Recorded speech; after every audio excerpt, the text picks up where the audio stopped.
You've probably watched a lot of money heist films, but nothing comes close to the life of Bernie Madoff. But who is Bernie Madoff? What did he do so big that he got a sentence of 150 years? Don't touch that dial as we uncover one of the biggest and longest real-life scams that saw billions of dollars lost by one man. Bernie Madoff, a prominent investment advisor on Wall Street, gained worldwide notoriety for running what may be the most significant Ponzi scheme ever discovered. In 2008, after investigations by the FBI and SEC, it was revealed that Madoff's fraud had caused investors to suffer losses exceeding $50 billion over almost 2 decades. But before all this, let's go back and see how his early life was. Early life and education.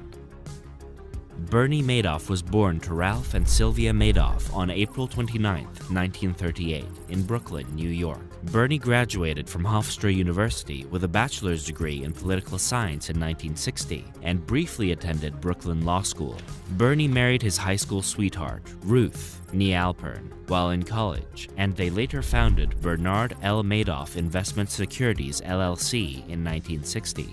He began trading penny stocks with $5,000 he earned while installing sprinklers and working as a lifeguard. He quickly encouraged family members and others to join him in his venture, but he soon encountered problems after the 1962 Kennedy slide in the market. Accomplishments. According to Madoff, he started his career as a scrappy market maker. "I was absolutely glad to accept the crumbs," he told Fishman, citing a client who wanted to sell 8 bonds. A larger business would reject such an order, but Madoff's would fulfill it. Success came when he and his brother, Peter, started to develop computerized trading capabilities, artificial intelligence, in Madoff's words, that drew large order flows and helped the firm by offering insights into market behavior. "All these large banks were coming down to entertain me," Madoff told Fishman. "That was all in my brain." He and 4 other Wall Street heavyweights handled half of the New York Stock Exchange's order flow, much of which he paid for, and by the late 1980s, Madoff was generating about $100 million per year. Madoff was appointed NASDAQ chairman in 1990 and served again in 1991 and 1993. Let's now turn to the big thing,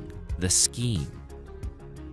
Madoff's investment strategy of split-strike conversion initially gained him investors by promising high and stable returns. Madoff's apparently ultra-high profits induced customers to turn a blind eye. In fact, he simply deposited their money in an account at Chase Manhattan Bank, which merged to become JP Morgan Chase & Co. in 2000, and sat on them. According to one estimate, the bank might have gained up to $435 million in after-tax profit on such investments. As customers wanted to redeem their investments, Madoff paid the reimbursements with fresh funds, which he lured by building a reputation for incredible profits and groomed his victims by winning their confidence. Madoff also developed a reputation of exclusivity, sometimes turning away customers initially. This technique enabled nearly half of Madoff's investors to benefit. Some investors have been obliged to contribute to a victims fund to recompense defrauded investors who had lost money. Madoff put up a show of respectability and charity, luring investors with his humanitarian activity. He also scammed several NGOs, including the Elie Wiesel Foundation for Peace and the worldwide women's charity Hadassah.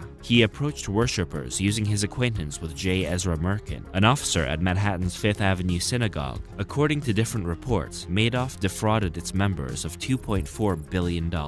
One of the most puzzling parts of the Bernie Madoff case is why he ever committed the scam in the first place. Madoff's genuine brokerage firm was a huge success, and he and his family became enormously rich. He has no financial reason to defraud thousands of customers out of billions of dollars. Madoff's Ponzi scheme was run via the wealth management division of his company. It was a classic and terrifyingly easy Ponzi scam. Madoff enticed investors by offering exorbitant profits on their investments. As investors gave up their money, Madoff deposited it into his Chase Manhattan bank account. He paid returns to previous investors using money from subsequent investors. Customers' trading statements, which purported to reflect their stated earnings, were total fabrications. But how was he caught? Let's see about that. But before we move on to the story of how Madoff got caught, be sure to hit that like and subscribe button for more exciting stories. And if that's already done, let's move on. If Madoff knew what awaited him in 2008, he would have changed his ways, but he was too greedy for that. In 2008, everything crashed when many investors decided to pay out their stakes, totaling roughly $7 billion. Madoff lacked sufficient funds to pay the proposed withdrawals. According to Madoff, he could only come up with a few $100 million at the time. Another unresolved mystery surrounding Madoff's Ponzi scheme was when it started and how it went undiscovered for so long. Several former Madoff workers allege the scheme began in the 1970s. Madoff claimed that it started in the 1990s. Several sources' estimates lie somewhere around the middle of that period. Incredibly, Madoff was able to keep the scam hidden for so long. Individuals had petitioned the Securities and Exchange Commission to probe Madoff's business methods as early as 1992, and the agency had done so multiple times but had failed to discover the vast scam. Several Wall Street businesses distrusted Madoff, and some refused to trade with him. Yet, Madoff was able to conceal this huge Ponzi scheme for at least a few decades. The aftermath.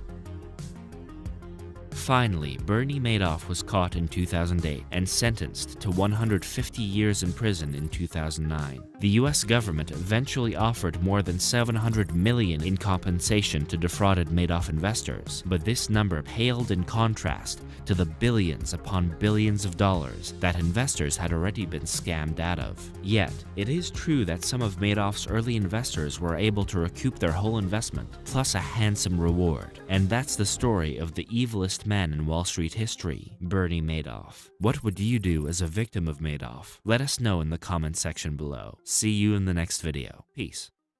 I wanna be the greatest. Everybody on the fake shit. I look around and feel like everybody is the fakest. I make this every day and I'm impatient, hoping one day I blow up from the basement. Statement, the top is so vacant. I don't hear shit that I think is amazing. Waiting for my day when I'm playing sold out shows for 1,000 faces. Hey, give me that crown. Get in my way and to be put down. It ain't your place, all this my town. If I want that shit, then I'll get it right now. I'm losing it, the noose it fits. Some loose shit, a stupid myth you choose.